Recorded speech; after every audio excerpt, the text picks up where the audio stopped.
네, 이번 주말 서울에서는 올해로 6번째를 맞는 서울시장기 배드민턴 대회가 열립니다. 저희 SK 브로드밴드에서도 주요 경기를 중계할 예정인데요. 대회 관련 내용과 또 관전 포인트 등을 알아보도록 하겠습니다. 원병일 서울시 배드민턴협회 운영본부장님 오늘 스튜디오에 나와 계십니다. 안녕하십니까, 본부장님? 예, 안녕하세요. 네, 반갑습니다. 네, 반갑습니다. 제6회 서울특별시장기 배드민턴 대회, 이게 먼저 어떤 취지로 열리는 대회인지부터 좀 설명을 부탁드립니다. 네네. 서울시장기 배드민턴 대회는 매년 그 봄, 가을 시즌 중에 한 번을 선택을 해서 매년 1회씩 진행되는 대회입니다. 예. 대회이고 참가 자격은 뭐 우리 엘리트 선수들이 이제 서울시에 등록돼 있는 선수가 실업팀 포함해서 109명입니다. 109명이 참가 의사를 밝히고 참가를 하는 것이고요. 그 다음에 이제 동호인 숫자가 무려 25개국에 등록돼 있는 회원이 10만 명입니다. 네, 10만 명 가운데 이제 또 참가 의사 참가 신청하면 참가를 하게 되는데, 예. 뭐 엘리트 선수들 같은 경우는 뭐 대회 어떤 그 경기 참여 기회를 통해서 그냥 경기력 향상, 그죠? 그 다음에 이제 엘리트 선수들의 목표는 그럴 것이고, 동호인들 같은 경우는 이 일상생활 속에서 틈틈이 이제 자기가 자기 운동했던 그 실력을 예. 좀 뽐내는 어떤 대회이고, 또 25개국가 서울시 협회를 중심으로 해서 이제 어떻게 보면 화합하는 뭐 배드민턴 축제장이라고 그 취지를 설명드릴 수 있겠습니다. 예. 이 대회가 지난 2017년부터 시작이 됐습니다. 네. 굉장히 해를 거듭하고 있는데 그동안 얼만큼 발전을 해왔는지, 또 올해 대회의 특징은 좀 어떤 건지도 궁금합니다.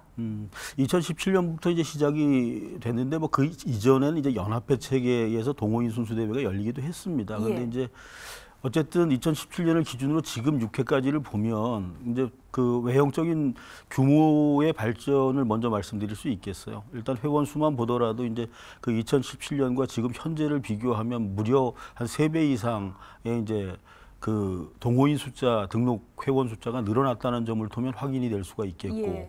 그거에 따라서 이제 또 그 25개구에 그 배드민턴 실내 체육관 시설, 그러니까 네.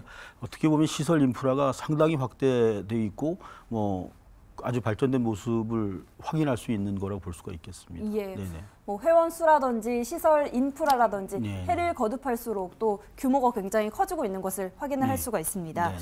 이 대회 내용을 살펴보니까 출전 선수들의 연령대가 또 굉장히 다양하더라고요. 네네. 이게 평소 각 지역의 클럽이나 경기장에서 동호인들의 분위기는 좀 어떻습니까? 네. 이 배드민턴 종목의 특징이 예. 그러니까 그 아주 그 단순한 사례를 말씀드리면 70대 그 할머니 A조와 20대 그 젊은 그 남성 초심과 대결을 하면 예. 누가 이길까요?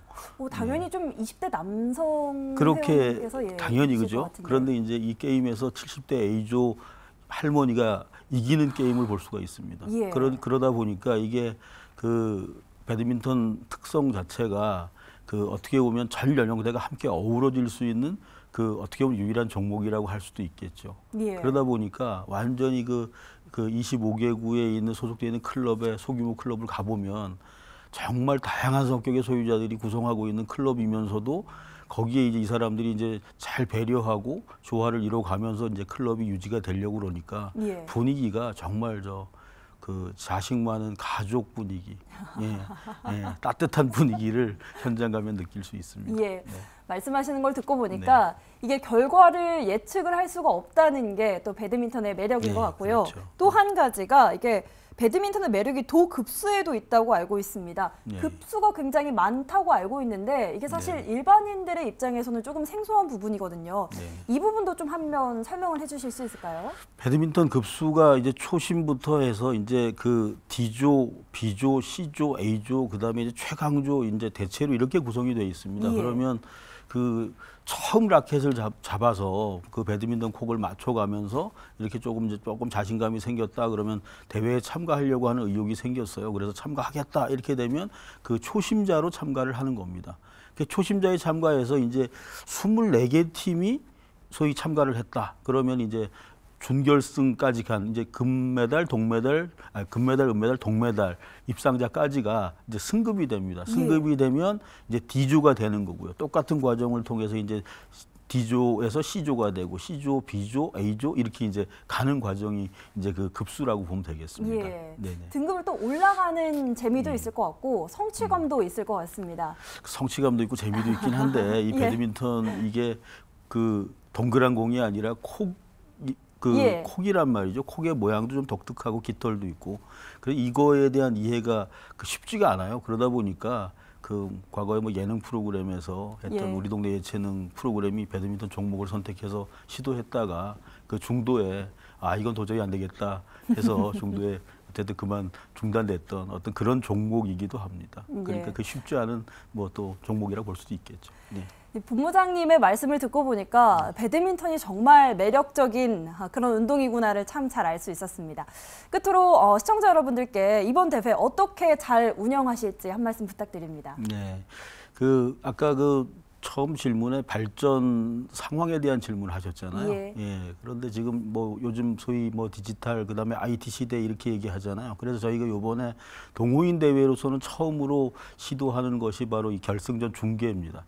그 중계를 통해서 이 건강한 배드민턴인들이 보여지고 그 일반인들이 봤을 때 이 배드민턴이 저 굉장히 건강한 운동이고 그다음에 활력 있는 운동이고 그래서 이 배드민턴 종목의 매력을 좀 더 보여지고 그다음에 또 개인이 요즘에 이제 바로 스마트폰으로 확인할 수 있는 자기 게임에 대한 영상을 실시간으로 이제 보여주는 그런 프로그램까지 이렇게 해서 그 시대에 맞는 대회 운영을 좀 기획했습니다. 네, 알겠습니다. 많은 사람들이 배드민턴의 매력을 알았으면 좋겠고요. 또 이번 대회도 성황리에 마무리되길 바랍니다. 오늘 서울시 배드민턴협회 원병일 본부장님과 함께 서울시장기 배드민턴 대회 관련 내용 이야기 나눠봤습니다. 오늘 출연해 주셔서 고맙습니다. 네, 감사합니다.